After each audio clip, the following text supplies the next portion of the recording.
নোনা নদীর পাশেই আমাদের বাস। তার একটাই রোজগারের উৎস, যারা খেটে খাওয়া মানুষ, যারা মৎস্যজীবী, যারা দরিদ্র সীমার নিচের মানুষ, তারা দাঁড়িয়ে থেকে অক্লান্ত পরিশ্রম করে তারা নদীতে মাছ আহরণ করে। তারা ছোট্ট ছোট্ট জায়গাতে মাছ শুকিয়ে তার পরিবারের স্বাচ্ছন্দ্য আনে। যে মায়েরা বসে রয়েছেন, যারা বৃদ্ধ বৃদ্ধারা বসে রয়েছেন, তারাও কিন্তু এই কাজের সঙ্গে যুক্ত। এখানে রুজি রোজগারের পথ, এখানকার খেটে খাওয়া মানুষ, গরিব মৎস্যজীবী মানুষ, তাদের একটাই সম্বল, তারা নদী এই সমুদ্র থেকে মাছ আহরণ করে তারা মাছ শুকিয়ে অথবা বাজারে বিক্রি করে তাদের রুজি রোজগার করে। তদানীন্তন সরকার, আজকের পরিবর্তনের সরকারের আগে যে সরকার ছিল, তখন সেখানকার সরকারের এ জায়গায় নীতি হয়েছিল যে এই এলাকাকে অধিগ্রহণ করে পরমাণু চুল্লি তৈরি করে এই এলাকার রোজগার রুজি রোজগার ভারতবর্ষের বাইরে চলে যাবে। কিন্তু এখানকার যে ইফেক্ট, তার যে প্রতিক্রিয়া কি হবে, তারা সেভাবে ভেবে দেখেনি যে কোনো সময় কোনোভাবে বিধ্বংসী ঘটনা ঘটলে এই এলাকার মানুষ তথা পূর্ব মিদনাপুর পার্শ্ববর্তী একেবারে উড়িষ্যা বর্ডার একেবারে ধ্বংসের পথে যাবে, সেটা আমরা এখানকার মানুষ বুঝতে পেরেছিলাম। কিন্তু আমাদেরকে সে সময় বিভিন্ন ভাবে প্রেসার করেছিল যে এই এলাকায় ধান চাষ নেই, পান চাষ নেই, এখানে ঘনবসতি নেই, এই জায়গায় দাঁড়িয়ে আমাদের পরমাণু চুল্লি হবে।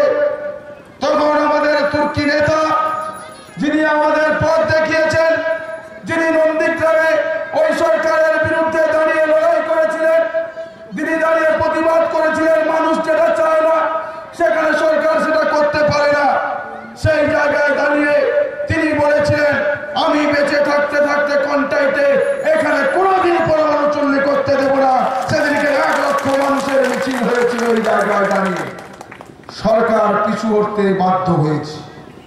এখনো শুনি মাঝে মধ্যে কেন্দ্র সরকার এই জায়গায় পরমাণু চুল্লি করবে।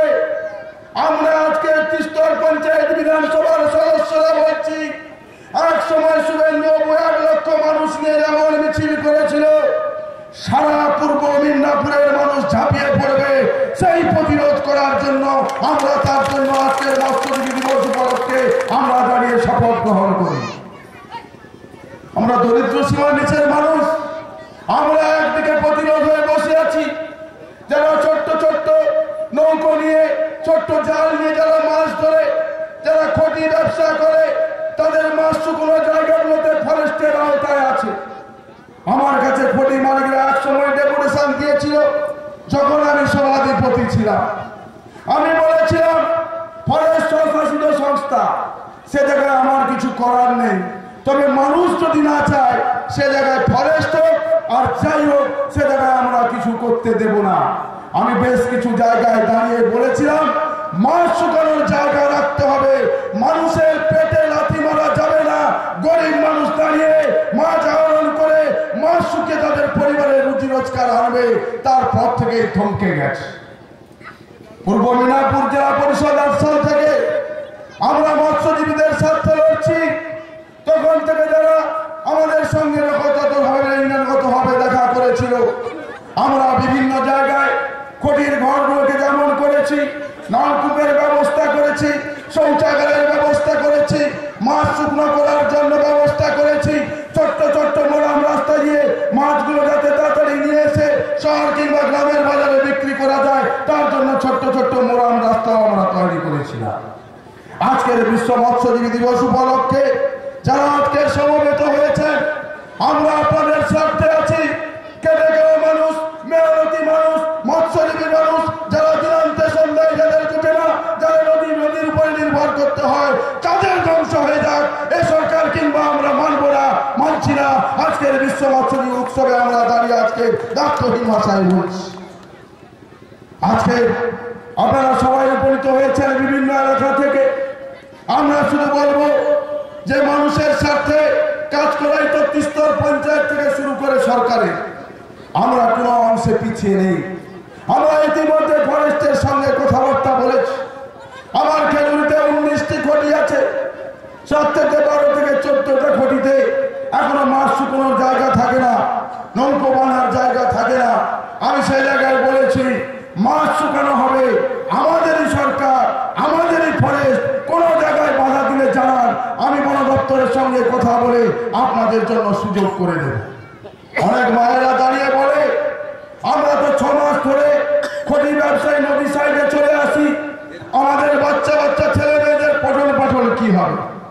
সরকারের নীতি মেনে এক সময় আমরা জেলা পরিষদ থেকে ওই সমস্ত খটিয়া এলাকাগুলোতে যে সমস্ত জায়গা জমি যারা যে সমস্ত জায়গায় বসে আছে সে জায়গাগুলোতে যে আমাদের ছোট্ট ছোট্ট এমএসকে বা এসএসকে আছে আমরা অস্থায়ীভাবে ব্যবস্থা করে দিয়েছিলাম। মধ্য খেজুরি থাকবে কিংবা মধ্য কাঁথি থেকে যারা নদী ব্যবসা করতে আসে 6 মাসের জন্য তারা দাঁড়িয়ে সেই জায়গায় পঠন পাঠন করার সুযোগ পাবে। মিড ডে মিল থেকে শুরু করে পোশাক আশাক থেকে শুরু করে সমস্ত কিছু ব্যবস্থা আমরা করেছি। আমরা হয়তো পূর্ণতা লাভ করতে পারিনি, আমরা হয়তো সবটা করতে পারিনি। আমাদের মৎস্য কর্মরক্ষকদেরকে আমরা বলেছি যে মৎস্যজীবীদের স্বার্থে আঘাত হবে এমন কিছু কাজ করা যাবে না। আজকের এই মৎস্য দিবস উপলক্ষে আমাদের সরকারের নীতি নির্ধারণ থেকে জেনেছি, আজকের গীতাঞ্জলি দিচ্ছি, অধিকারের ঘর দিচ্ছি, ছোট্ট ছোট্ট ঘর বানিয়ে মৎস্যজীবীরা যাতে, দরিদ্র সীমার নিচের মানুষ মৎস্যজীবীরা যাতে সুষ্ঠুভাবে বাস করতে পারে, পরিবারের মানুষকে নিয়ে বাস করতে পারে, তারও ব্যবস্থা আমরা করেছি। তাই আজকে এই মহতি দিনে এই বিশ্ব মৎস্যজীবী দিবস উপলক্ষে আমরা প্রতি বছর এসে এখানে দাঁড়িয়ে বলবো যে এখানে ধ্বংস নয়, এখানে উন্নয়ন চাই, এখানে ধ্বংস নয়, এখানে সৃষ্টি চাই। এখানকার 3স্তর পঞ্চায়েতকে বাদ দিয়ে এখানে কোনো কাজ করা যাবে না, কোনো কাজ করা যাবে না। এটা আজও আমরা দাঁড়িয়ে বলছি। বিভিন্ন প্রান্ত থেকে আজকে বিভিন্ন জন এসেছে। আমার সরকার পরিবর্তনের সরকার, যদিও রাজনৈতিক মঞ্চ, তবুও তো আমরা একটি সরকারের পক্ষে বিধায়ক, তবুও আমরা বলবো আমরাও মৎস্যজীবীদের পক্ষে আমরা আছি। বিভিন্ন স্কিমে বিভিন্নভাবে যাতে মৎস্যজীবীরা উপকৃত হয়, যাতে মৎস্যজীবীরা তারা নদী থেকে মাছ ধরন করে উপযুক্ত মূল্যে মাছটা বিক্রি করতে পারে, বিভিন্ন জায়গায় তারা গিয়ে আরো বাজার দর যাতে পায় তার ব্যবস্থা করার জন্য আমরা ব্যবস্থা নিচ্ছি। তাই আর কিছুক্ষণ বাদে আপনাদের সংগ্রামের সাথে যে 11 সালে দাঁড়িয়ে 1 লক্ষ মানুষের মিছিল করে বলেছিল আমার বিন্দু বিন্দু রক্ত থাকতো এখানে পরমাণু চুল্লি করতে দেব না। হয়তো সাময়িক স্বার্থ দেখছি, ভবিষ্যৎটার দিকে তাকিয়ে আমি এখানে করতে দেব না। একটু পরেই তিনি পৌঁছবেন। আপনার থাকুন, আপনার মনোযোগ সহকারে শুনুন। আরো প্রদীপবাবু আছেন, আমার 3স্তর গ্রাম পঞ্চায়েতের অনেকেই আছেন, সভাপতি আর সহসভাপতি আছেন, তারা অমূল্য বক্তব্য রাখবেন। হয়তো সোহেলু খুব তাড়াতাড়ি এসে পৌঁছাবেন, তিনি আসার সঙ্গে সঙ্গে বক্তব্য রাখবেন। আরো 2-4টি জায়গায় সভা আছেন। তিনি সেদিনকে বলেছিলেন যে আমি কথা দিয়েছি প্রতি বছর ওই জায়গায় যাব। তিনি সেদিনকে বলেছিলেন 1000, 2000, 5000 যতই লোক হোক না কেন একটা ছোট্ট মঞ্চ হলেও আমি সেখানে গিয়ে বক্তৃতা রাখবো। তিনি আসছেন। আমরা শুধু বলবো যে আমরা যে সমস্ত কাজ মৎস্যজীবীদের জন্য করছি, আমাদের বিজ্ঞানী যিনি পরমাণু চুল্লি নিয়ে কথাবার্তা বললেন, খুব গুরুত্বপূর্ণ কথাবার্তা, হয়তো অনেকেই বুঝতে পারছেন না, কিন্তু যারা যারা যতটুকু বহির্জগৎ সম্বন্ধে যারা জানেন যে পরমাণু চুল্লি যে কি ধ্বংস, পরমাণু চুল্লি করতে গেলে যে কি ক্ষতি হতে পারে, তিনি বিস্তারিত বলেছেন। আরো তিনি সময় পেলেন, আমরা দেখেছি সেই সময়। আবার তখনই করেছেন সরকার কি করেছে, এক সময় আইটিআই ছেলেদেরকে দিয়ে, খড়গপুর আইআইটির ছেলেদেরকে দিয়ে এই এলাকার বহু মানুষকে বিচলিত করেছিল, প্ররোচিত করেছিল যে পরমাণু চুল্লিটা হোক, আপনাদের কোনো ক্ষতি হবে না। তাতেও আমরা প্রতিরোধ করেছি মৎস্যজীবীদের স্বার্থে, আপনাদের স্বার্থে, কেটে খাওয়া মানুষের স্বার্থে, যারা জীবন প্রাণ সংগ্রাম নিয়ে গভীর সমুদ্রে মাছ ধরতে যায়, যারা প্রাণটাকে বাঁচিয়ে রেখে, যারা লক্ষ লক্ষ টাকা ইনকাম করে দেশের মুদ্রা এনে দেয় বাহ্য জগৎ থেকে, তাদের স্বার্থে আমরা ভাববো না, বিদেশের স্বার্থে ভাববো। যেখানে দাঁড়িয়ে মৎস্যজীবীদের ক্ষতি হবে তার জন্য ভাববো, এ জিনিস হতে পারে না। আমরা মৎস্যজীবীদের সঙ্গে আছি, থাকবো, আমাদের সরকার আছে, আমরা থাকবো। এই মৎস্যজীবী দিবসে সকলের কাছে এই আবেদন রেখে আমি আমার কথা শেষ করছি। নমস্কার। ধন্যবাদ মাননীয় বিধায়ককে। এখন বক্তব্য রাখবেন হরিপুর গ্রাম পঞ্চায়েতের সদস্য মাননীয় শ্রী তাপসী জানা মহাশয়।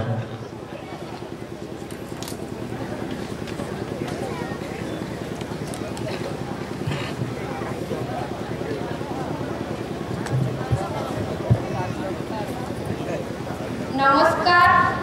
আজকে সবাই সভাপতি মহাশয় এবং আমাদের মঞ্চে গুণীজনদের ও দেশ বিদেশ থেকে আগত মৎস্যজীবী বন্ধুগণ ও আমার গ্রামবাসীদের জানাই প্রণাম, শ্রদ্ধা ও ভালোবাসা। আমি বিশেষ কিছু বলতে চাই না, আরো অন্যরা আছেন অনেক কিছু বলবেন। আমি শুধু একটা কথা বলতে চাই যে আপনারা হচ্ছেন প্রকৃত মৎস্যজীবী, কারণ আপনারা চিরাচরিতভাবে মৎস্য আহরণ করেন এবং আপনারা ধ্বংস করেন না। আপনারা হচ্ছেন সৃষ্টিকর্তা, আপনারা সৃষ্টি করেন। আর এক শ্রেণীর মৎস্যজীবীরা আছেন যারা শুধু সমুদ্র সম্পদকে লুণ্ঠন করে দিনের পর দিন ধ্বংস করে আসছে। আমি আপনাদের বলছি যে আমি আমার ক্ষুদ্র সহযোগিতা আপনাদের সবসময় পাশে আছে, করে যাব। আপনাদের নমস্কার, প্রণাম, ধন্যবাদ জানিয়ে আমার ক্ষুদ্র বক্তব্যটি এখানেই শেষ করছি। এখন বক্তব্য রাখবেন ন্যাশনাল ফিশ ওয়ার্কার্স ফোরামের সম্পাদক মাননীয় প্রদীপ চ্যাটার্জি মহাশয়।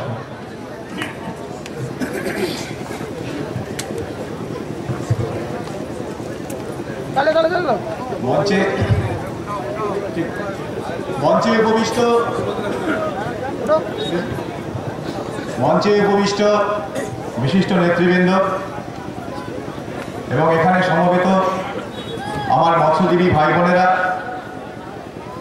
আজকে একটা অত্যন্ত স্মরণীয় দিন। 21শে নভেম্বর বিশ্ব মৎস্যজীবী দিবস। দুটো কথাই বলে নেই, 1997 সালে ন্যাশনাল ফিশ ওয়ার্কার্স ফোরামের উদ্যোগে নয়াদিল্লিতে 25টিরও বেশি দেশের মৎস্যজীবী সংগঠনের লোকেরা, প্রতিনিধিরা সমবেত হয়েছিলেন এবং সেখানে ন্যাশনাল ফিশ ওয়ার্কার্স ফোরামের নেতৃত্ব হরেকৃষ্ণ দেবনাথ, প্রয়াত হরেকৃষ্ণ দেবনাথ এবং টমাস কোচারির নেতৃত্বে World Forum of Fisher People বা মৎস্যজীবীদের বিশ্ব মঞ্চ তৈরি হয় এবং সেই দিনই ঘোষণা করা হয় যে 21শে নভেম্বর প্রত্যেক বছর বিশ্ব মৎস্যজীবী দিবস হিসেবে পালিত হবে। পরবর্তীতে এই 21শে নভেম্বর বিশ্ব মৎস্যজীবী দিবস হিসেবে রাষ্ট্রসংঘেরও স্বীকৃতি পেয়েছে। তারপর যে কথাটি বলার কথা সেটি হচ্ছে হরিপুর। হরিপুর সমুদ্র উপকূলের জায়গা, হাজার হাজার মৎস্যজীবী এখানে বসবাস করেন। 2006 সালের অগাস্ট মাসে প্রথম কাগজে একটা খবর বেরোয় যে এখানে নাকি একটা পরমাণু চুল্লি হবে। তখন প্রথম যিনি প্রতিবাদ করেছিলেন, এটি আমার মনে আছে, কাগজে তার নাম বেরিয়েছিল। তার নাম আমি শ্রদ্ধার সঙ্গে স্মরণ করছি, তার নাম শিশির অধিকারী। শিশিরদা সেই প্রথম বলেছিলেন যে বুদ্ধদেব ভট্টাচার্য এখানকার কাঁথির মাটি, পূর্ব মেদিনীপুরের মাটি চেনেন না, এখানে এসব করলে মানুষ তাকে ঘৃণা বলে প্রত্যাখ্যান করবে। 17-18 নভেম্বর, আপনাদের অনেকেরই হয়তো দিনটা মনে নেই, কিন্তু ঘটনাটা এখানকার লোকেদের মনে আছে, নিশ্চয়ই মনে আছে।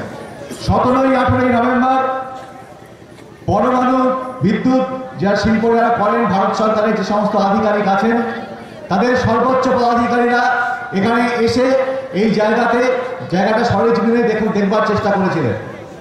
17-18 নভেম্বর 2006 সাল চুলপুটে মোড়ের সামনে প্রচন্ড গণবিক্ষোভ হয়। মানুষ, এলাকার মানুষ রাস্তায় বসে পড়েন, শুয়ে পড়েন।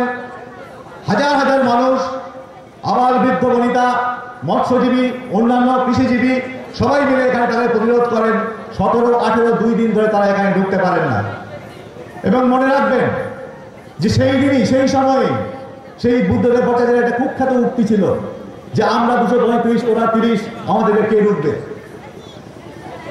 সৌভাগ্যের বিষয়, গর্বের বিষয় যে তারপর থেকে তার সমস্ত জনবিরোধী প্রকল্পগুলি আটকে গেছে, রুখে দিয়েছেন মানুষ। আর 17-18 তারিখের পর 21 তারিখ সারা পৃথিবীর মানুষ ন্যাশনাল ফিশ ওয়ার্কার্স ফোরামের আহ্বানে সারা পৃথিবীর মৎস্যজীবীরা হরিপুর পরমাণু প্রকল্প বিরোধী দিবস হিসেবে, আন্তর্জাতিক দিবস হিসেবে 2006 সালে পালন করেছিল। 19 তারিখ 19শে নভেম্বর শুভেন্দু অধিকারী ছিলেন, শিশির অধিকারী ছিলেন, হরেকৃষ্ণ দেবনাথ ছিলেন। তাদের নেতৃত্বে টাউন হল উপচিয়ে মৎস্যজীবীরা সভা করেছিলেন। তারপর 29শে নভেম্বর 28শে নভেম্বর জুনপুট ময়দানে আপনারা জানেন 20,000-এর বেশি লোক জমায়েত হয়েছিলেন। সেই সময় মাননীয় শুভেন্দু অধিকারী, হরেকৃষ্ণ দেবনাথ সমেত সমস্ত নেতৃবৃন্দ সেখানে উপস্থিত ছিলেন। তারপর যে আন্দোলন হয়, যে রাজনৈতিক চালচিত্রের পরিবর্তন ঘটে, তার ফলে হরিপুরের থেকে পরমাণু বিদ্যুতের যে ভয়াবহ বিপদ সেটাকে আমরা সামনে দেখতে পাই। মাননীয় সাংসদ আসছেন, আমরা একটু অভিনন্দন জানাই। আমাদের মধ্যে মাননীয় সাংসদ মহাশয় উপস্থিত হয়েছেন।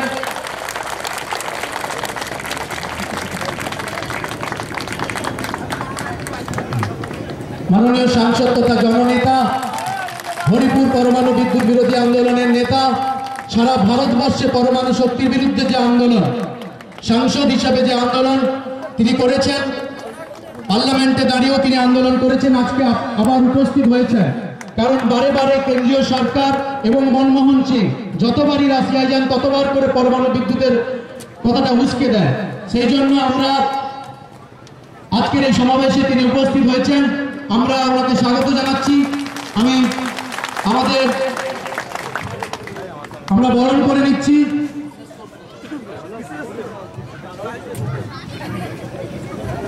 আজকে অনেক আনন্দের দিন। আমার সেই দিনটার কথা আবার মনে পড়ছে।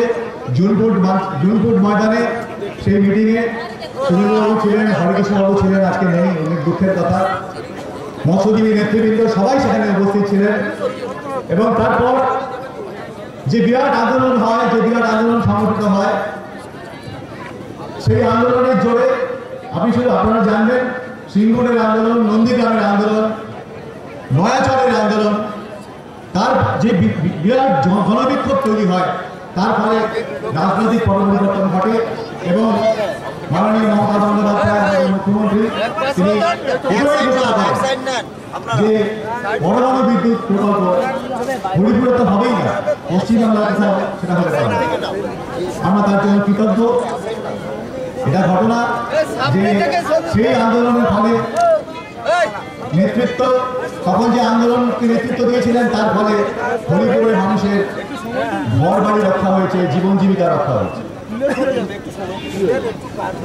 এই সুযোগে আজকে 21শে নভেম্বর মাননীয় শুভেন্দুবাবু আছেন এখানে, কয়েকটি বিষয় এখানে উল্লেখ করছি।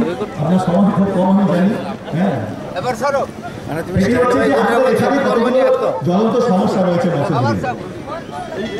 2 বছর আগে এই একটা প্রক্রিয়া নেওয়া হয়েছিল, কিন্তু খটির জমিগুলোকে খটিকে ব্যবহার করার জন্য হস্তান্তর করা, খটি কমিটিগুলোর হাতে হস্তান্তর করা খটির জমিগুলোকে, এটা এখনো হয়নি।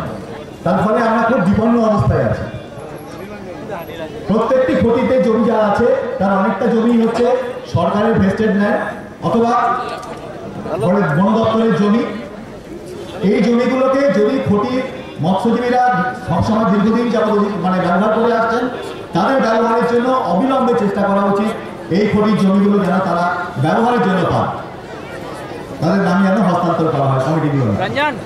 দ্বিতীয় যে সমস্যাটা, একটা অত্যন্ত জ্বলন্ত সমস্যা এসে দাঁড়িয়েছে, সেটা আপনারা জানেন যে দীর্ঘ লড়াইয়ের পর মৎস্যজীবীরা একটা অধিকার আদায় করেছিলেন, সেটা হচ্ছে সঞ্চয় ত্রাণ প্রকল্প।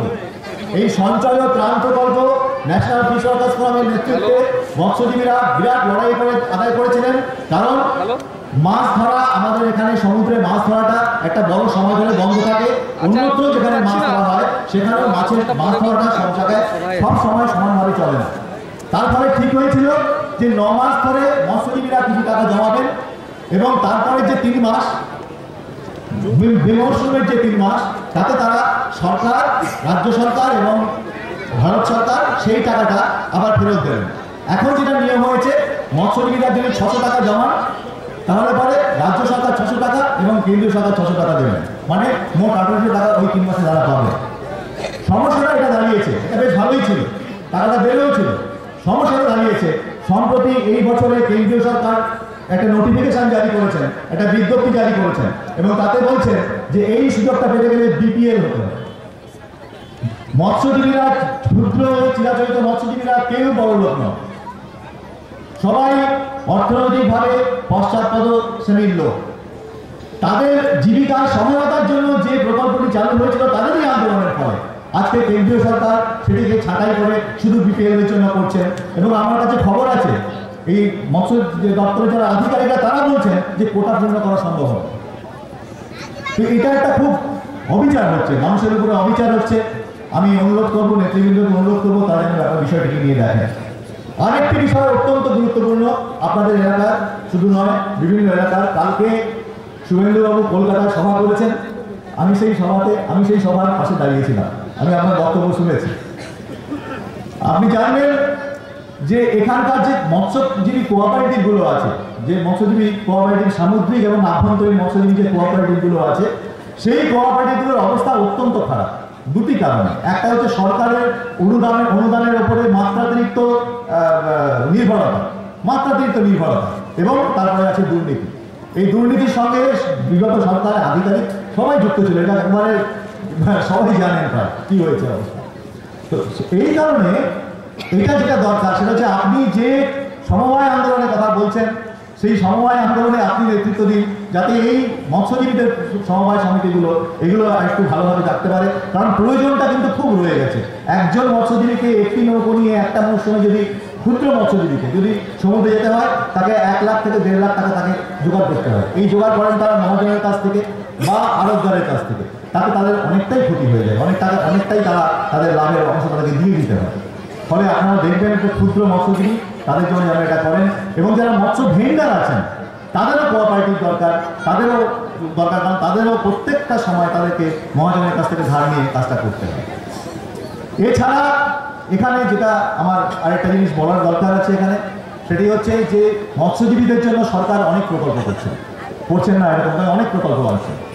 প্রকল্পগুলো যখন তারা ছকছেন, যখন প্রকল্পগুলোকে ড্র করা হচ্ছে, প্রকল্প যখন নির্ধারণ করা হচ্ছে সেই সময়, এবং প্রকল্পগুলোকে যখন বাস্তবে রূপায়ণ করা হচ্ছে সেই সময়, যদি মৎস্যজীবী সংগঠনের সঙ্গে তারা একটু আলোচনা করেন, তাদের অংশগ্রহণের ভিত্তিতে এটা করেন, তাহলে পরে মৎস্যজীবীরা অনেক উপকৃত হন। কারণ এই ব্যাপারে প্রচুর সমস্যা হচ্ছে, দেখা যাচ্ছে অনেক ক্ষেত্রেই অমৎস্যজীবীরা অনেক প্রকল্পের সুযোগ পেয়ে যাচ্ছে। এটা যেন না হয়, মৎস্যজীবীদের সংগঠনের স্বার্থে আমি বলছি, মৎস্যজীবীদের স্বার্থে বলছি, যেন এটা সরকারি নীতি হিসেবে এটাকে দেওয়া হয় যে মৎস্যজীবী সংগঠনের সঙ্গে আলোচনার ভিত্তিতে প্রকল্পগুলোকে তৈরি করা হবে, এবং মৎস্যজীবী সংগঠনের অংশগ্রহণের ভিত্তিতে সেগুলোকে রূপায়ণ করা হবে। এখানে নেতৃত্ব আছেন, তারা যদি এটাকে তারা, আমি জানি, এটা আমি 100% নিশ্চিত যে তারা চাইলে এটি হবে। আমার বক্তব্য শেষ করার আগে আমি আরেকটি কথা আপনাদেরকে জোরদার করে বলে যাচ্ছি, সেটি হচ্ছে ভারতবর্ষের সরকার, মনমোহন সিংয়ের সরকার, প্রধানমন্ত্রী মনমোহন সিং, তিনি গত বছর 18ই অক্টোবর হায়দ্রাবাদে একটা মিটিং ছিল, একটা পরিবেশগত মিটিং ছিল, সেখানে তিনি ঘোষণা করেছিলেন যে মৎস্যজীবীদের অধিকার আইন তৈরি করা হবে। কিন্তু আপনারা জেনে রাখুন, আজকে পর্যন্ত তার সেই ব্যাপারে একটিও পদক্ষেপ নেওয়া হয়নি। তিনি বলেছিলেন যেমন ফরেস্ট রাইটস অ্যাক্ট আছে, বনবাসীদের অধিকার আইন আছে, সেরকম মৎস্যজীবীদের অধিকার আইন দরকার। কেন দরকার?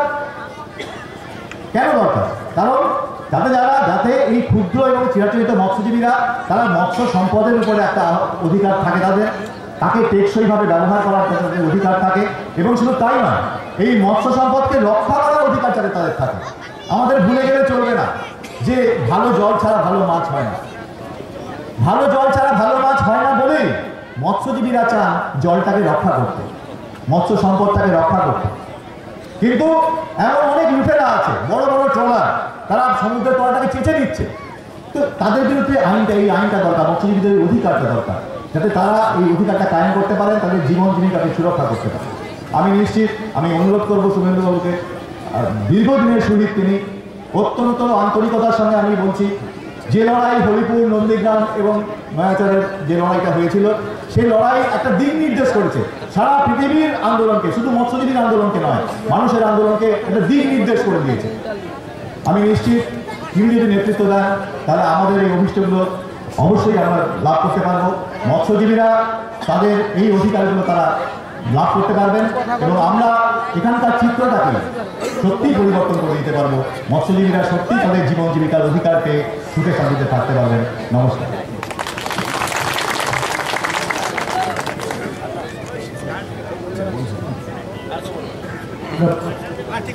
আমাদের প্রধান অতিথি মহাশয় আমাদের মধ্যে উপস্থিত হয়েছেন, আমরা বরণ করে নেব।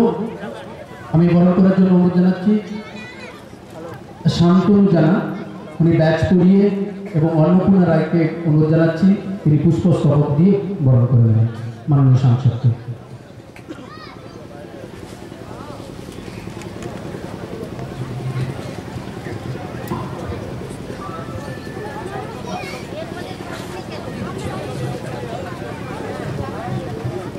শশাঙ্ক প্রধান মহাশয়কে অনুরোধ জানাচ্ছি আমাদের বিদ্যুৎ কর্মাধ্যক্ষ 1 নম্বর পঞ্চায়েত সমিতির বিদ্যুৎ কর্মাধ্যক্ষ এসছেন, ওনাকে পুষ্পস্তবক এবং ব্যাচ করিয়ে বরণ করে নেওয়ার জন্য। আমাদের মধ্যে উপস্থিত হয়েছেন সঞ্জীব বাংলা মহাশয়, ওনাকেও বরণ করে নেওয়ার জন্য অনুরোধ জানাচ্ছি মাননীয় বকুল কুমার মহাশয়। এখন বক্তব্য রাখবেন সাংসদ তথা জননেতা শ্রী শুভেন্দু অধিকারী মহাশয়।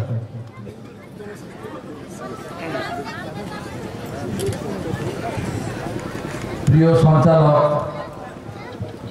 এবং আমাদের মৎস্যজীবী আন্দোলনের তরুণ নেতা ভাতৃপ্রতিম দেবাশিস শ্যামল, প্রদীপবাবু আছেন দীর্ঘদিনের এই আন্দোলনের সঙ্গে যুক্ত, আমাদের প্রাক্তন সভাধিপতি তথা খেজুরি এলাকার মৎস্যজীবীদের বন্ধু বিধায়ক রণজিৎ মণ্ডল আছেন, দক্ষিণ কাতির মাননীয় বিধায়ক দিব্যেন্দু অধিকারী আছেন, আমাদের এই পঞ্চায়েত সমিতির সভানেত্রী শ্রীমতী তানিয়া জানা আছেন, মঞ্চে পঞ্চায়েত সমিতির কর্মাধ্যক্ষ এবং মৎস্যজীবী আন্দোলনের বিভিন্ন স্তরের নেতারা, পরিবেশ সংক্রান্ত আন্দোলনের বিভিন্ন স্তরের নেতারা সমবেত হয়েছেন এবং এই গ্রাম পঞ্চায়েতের প্রধান সমর দাস সহ স্থানীয় বিভিন্ন ঘটি বা বিভিন্ন এলাকার নেতৃত্বরা আছেন। আমি তাদের সবাইকে আমার পক্ষ থেকে শ্রদ্ধা শুভেচ্ছা জানাচ্ছি, সালাম জানাচ্ছি। এখানে কয়েক হাজার মানুষ উপবিষ্ট হয়েছেন, তারা আমাদের এনএফএফ-এর সঙ্গে যুক্ত, বিভিন্ন রাজনৈতিক দলের সঙ্গে যুক্ত, সামাজিক সংগঠনের সঙ্গে যুক্ত, মৎস্য শিকার, মৎস্য আহরণ ইত্যাদির সঙ্গে যুক্ত এবং অনেক গ্রামবাসীও আছেন। আমি তাদের সবাইকে যথাযথ স্থানে শ্রদ্ধা, প্রণাম, নমস্কার, আদাব, সালাম জানাচ্ছি। সংবাদ মাধ্যমের প্রতিনিধি, প্রশাসনের লোকেরা অনেকেই আছেন, তাদের প্রতিও প্রীতি জ্ঞাপন করছি। মূলত আজকের দিনটি আন্তর্জাতিক মৎস্যজীবী দিবস। সারা পৃথিবীতে মৎস্যজীবীরা যেখানে যেখানে সংগঠিত আছেন তারা এই দিনটি উদযাপন করছেন। আজকে আমি আমাদের এখানকার আয়োজকদেরকে ধন্যবাদ জানাবো যে তারা হরিপুরে এই কর্মসূচির আয়োজন করেছেন। হরিপুর একটি প্রত্যন্ত এলাকা, এখানে যোগাযোগের অনেক অসুবিধা, তবুও আপনারা অনেক মানুষ এসেছেন এই পঞ্চায়েত, পার্শ্ববর্তী পঞ্চায়েত থেকে, যাতে আমরা সবাই উৎসাহিত বোধ করছি যে না, এখনো গণ আন্দোলন করলে মানুষজন সমবেত হয়। আপনারা জানেন হরিপুরের নামটা শুধু ভারতবর্ষে নয়, আন্তর্জাতিক ক্ষেত্রে চর্চিত একটি নাম, যেমন নন্দীগ্রাম একটি চর্চিত নাম। গত কয়েক মাস ধরে বা গত কয়েক বছর ধরে রাশিয়ার রাষ্ট্রপতি পুতিন আর ভারতবর্ষের প্রধানমন্ত্রী মনমোহন সিং, তারা যখনই কখনো মস্কোতে কখনো দিল্লিতে একে অপরকে আলিঙ্গন করেন, তখন তারা হরিপুর নামকে উচ্চারিত করেন। এটা আমাদের কাছে একটা পরম প্রাপ্তি, কিন্তু তাদের একটা আক্ষেপ রয়ে গেছে যে এখানে তারা পারমাণবিক বিদ্যুৎ কেন্দ্র করতে চেয়েছিলেন, সেটা তারা করতে পারছেন না, তবে তারা আশাতে আছেন যে তারা এটা করতে পারবে। আমি বলি তাদের আক্ষেপ থাকা ভালো, কিন্তু তাদের আশা কখনোই পূরণ হবে না যতক্ষণ পর্যন্ত আমরা এখানে থাকব। আপনারা জানেন 2006 সালে তৎকালীন মুখ্যমন্ত্রী বুদ্ধদেব ভট্টাচার্য, আমি এই মঞ্চকে রাজনৈতিকভাবে ব্যবহার করব না, কিন্তু আমি বিগত সরকারের, রাজ্য সরকারের ভূমিকার কথা তুলব এই কারণে, তারা এই জায়গাটা বেছে দিয়েছিলেন।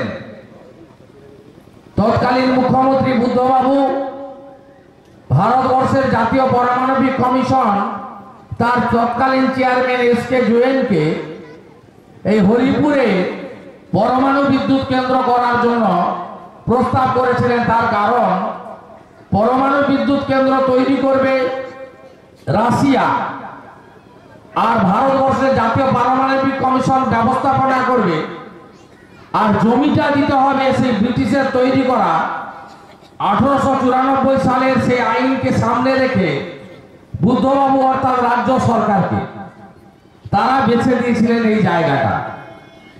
আপনারা জানেন প্রথম 16ই সেপ্টেম্বর জাতীয় পারমাণবিক কমিশনের লোকেরা এসেছিলেন জায়গা পরিদর্শন করার জন্য। আমি ঘটনাচক্রে আপনাদের বিধায়ক ছিলাম। সেদিন আপনারা গ্রামবাসীরা কোনো নেতা আপনাদের নেতৃত্ব দেয়নি। সেখানে পঞ্চায়েত যারা চালাতেন তারা কিরণময় বাবুর পার্টি করতেন, তাদের বুদ্ধবাবুর বিরুদ্ধে বলার মতো কোনো ক্ষমতা ছিল না। সেই বিপ্লবীরা বাড়িতে ঢুকে গেছিলেন, আর কোন নেতা আপনাদের সামনে ছিল না। গ্রামবাসীরা নিজেরা বাধা দিয়েছিলেন, বিশেষ করে মায়েরা। তারা প্রথম দিন আসতে পারেন। দ্বিতীয় দিন 17ই সেপ্টেম্বর 500-র বেশি পুলিশ নিয়ে এসকে জৈনের নেতৃত্বে, জেলার জেলা শাসক, জেলা পুলিশ আধিকারিকের নেতৃত্বে একটা বড় টিম এই গ্রামে, এই এলাকায় আসার জন্য, সমীক্ষা করার জন্য তারা কাঁথি থেকে রওনা হয়েছিল, তমলুক থেকে রওনা হয়েছিল। আমি সেদিন ঘটনাচক্রে আপনাদের বিধায়ক আমার দায়বদ্ধতার নিরিখে আমি ছিলাম। এখান থেকে 4 কিলোমিটার দূরে আমরা আপনাদের নিয়ে প্রথম ওদের আটকে দিয়েছিলাম। আমাকে মিস্টার জৈন বলছিলেন যে একটু দেখতে দেন আমাদের। আরে কেন দেখতে যাবেন? না, জলটা কত দূরে, সমুদ্রটা কত দূরে হরিপুর থেকে, আমরা এইসব জিনিস এখানে হবে না। আপনারা জানেন সেই হলো লড়াই শুরু।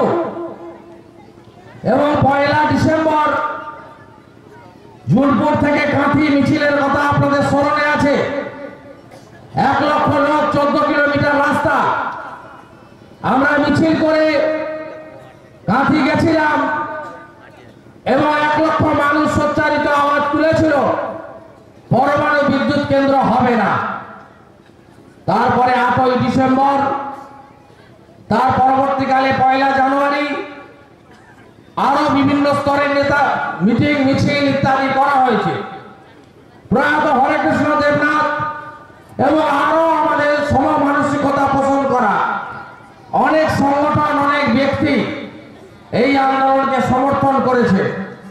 এবং তৎকালীন বেঁচে ছিলেন মন্ত্রী সুভাষ চক্রবর্তী, তিনি কাঁথি বইমেলায় এসেছিলেন।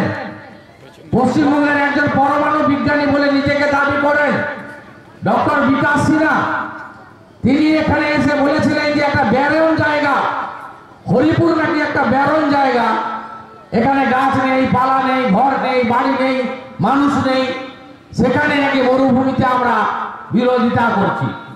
এমনকি প্রয়াত সুভাষ চক্রবর্তী বলেছিলেন এখানে নাকি বঙ্কিমচন্দ্র এসে কপালকুণ্ডলা লিখেছিলেন। আপনাদের নিশ্চয়ই মনে আছে। এই ভুল ভাল অসত্য তথ্য পরিবেশন করে শুধু হরিপুর নয়, যদি হরিপুরে পরমাণু বিদ্যুৎ কেন্দ্র হতো 50 বর্গ কিলোমিটার এলাকা জুড়ে মানুষকে উৎখাত হতে হতো, এবং আমাদের এই এলাকা পান, মাছ, সবজি, বিশেষ করে আমাদের সমুদ্র প্রকৃতির অপরূপ দান, যার উপরে দাঁড়িয়ে 1 লক্ষ মৎস্যজীবী পরিবার গোটা সমুদ্র উপকূলবর্তী এলাকাতে বেঁচে আছে, সংসার প্রতিপালন করছে, তারা ধ্বংস হয়ে যেত। সেই জায়গা আমরা আপাতত রক্ষা করেছি। যতদিন এই রাজ্যে মামাটি মানুষের সরকার থাকবে, যতদিন আমরা থাকবো, ততদিন এখানে জমি অধিগ্রহণ হবে না। জমি অধিগ্রহণ হবে না মানে পরমাণু বিদ্যুৎ কেন্দ্র হবে না। আপনারা জানেন অন্য জায়গায় আন্দোলন পারেনি, আন্দোলন করেছে।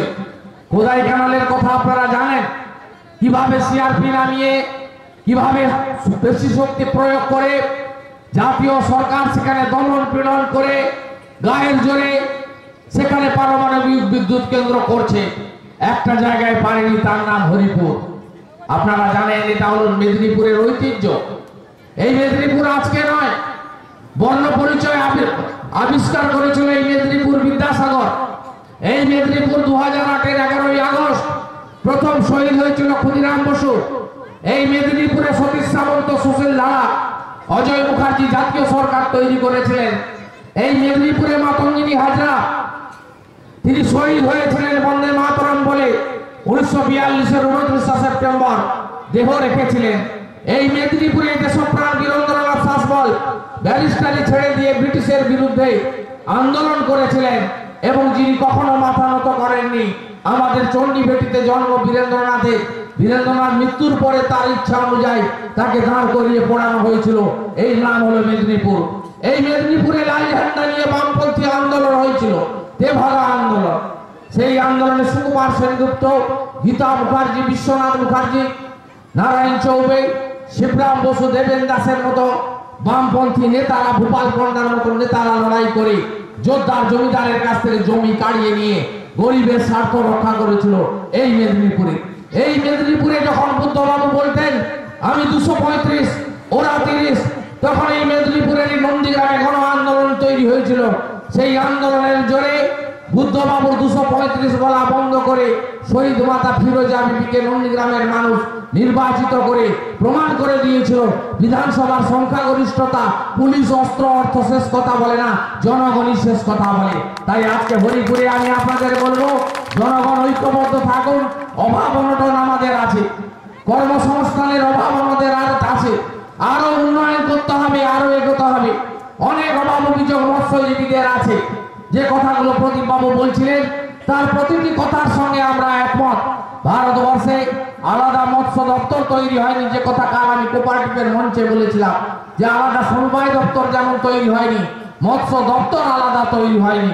মৎস্যজীবীদের নিজস্ব যে সমস্ত অধিকার, তারা যেভাবে জীবন ঝুঁকি নিয়ে কাজ করেন, যেভাবে ঝড়ের সামনে, ঘূর্ণিঝড়ের সামনে পড়েন, যেভাবে আমাদের দেশে প্রাণীজ সম্পদকে ব্যবহার করে অর্থনীতিকে চাঙা করে রেখেছেন, তাদের জন্য তাদের এই দুঃখ দুর্দশা নিরসনে যে সমস্ত প্রয়োজনীয়তা আছে তার অনেক অভাব আমরা পরিলক্ষিত করি কাজ করতে গিয়ে। যেগুলো কেন্দ্রীয় স্তরে আছে পার্লামেন্টে, নিশ্চয়ই সুযোগ পেলে পার্লামেন্টে এই বিষয়গুলো তুলে ধরবো।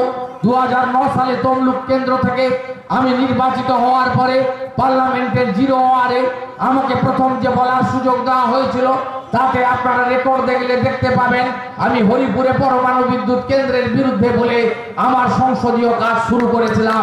হরিপুরের মাটিকে আমি প্রণাম জানাচ্ছি। আপনারা আমাদের আশীর্বাদ করুন, দোয়া করুন, যাতে আমরা সবাই মিলেমিশে এই আন্দোলনকে বাঁচিয়ে রাখতে পারি, মৎস্যজীবীদের স্বার্থ সুরক্ষিত করতে পারি। এছাড়াও এই এলাকায় নানা উন্নয়ন করতে হবে। গ্রাম পঞ্চায়েত, পঞ্চায়েত সমিতি, জেলা পরিষদের কর্তারা আছেন, বিধায়করা, আমি সাংসদ আছি। আমরা সবাই মিলে আপনাদের এই এলাকার যে সমস্ত উন্নয়ন হয়নি, আমাদের দেশপ্রাণ ব্লক, কাঁথি 1 নম্বর ব্লক, মাজিলাপুর অঞ্চল, রায়পুর অঞ্চল, বিভিন্ন অঞ্চলের মানুষজন আপনারা আছেন, পাশে বামুনিয়া অঞ্চল, দারিয়াপুর অঞ্চলের মানুষজন আছেন। আপনাদের উন্নয়নের জন্য আমরা দায়বদ্ধ। আরো ভালো রাস্তা দিতে হবে, আরো পানীয় জল ভালো ব্যবস্থা করতে হবে, আরো স্কুল, আরো মাদ্রাসা, আরো এসএসকে, আরো আইসিডিএসএস সেন্টার দিতে হবে, আরো 100 দিনের কাজ করতে হবে, আরো কৃষি, কৃষক, মৎস্যজীবীর অধিকার প্রতিষ্ঠা করতে হবে। এই কামনা রেখে আপনাদের সঙ্গে থাকার প্রতিশ্রুতি দিয়ে আয়োজকদের প্রতি কৃতজ্ঞতা, শ্রদ্ধা, সম্মান, শুভেচ্ছা, সালাম জানিয়ে এই আন্দোলন প্রদীপ বাবু, দেবাশিস ভাইরা এগিয়ে নিয়ে যাবে, আমরা তাদের সঙ্গে আছি, এই অঙ্গীকার রেখে আমি আমার কথা শেষ করলাম। নমস্কার। ধন্যবাদ মাননীয় সাংসদ তথা জননেতা শুভেন্দু অধিকারী মহাশয়কে।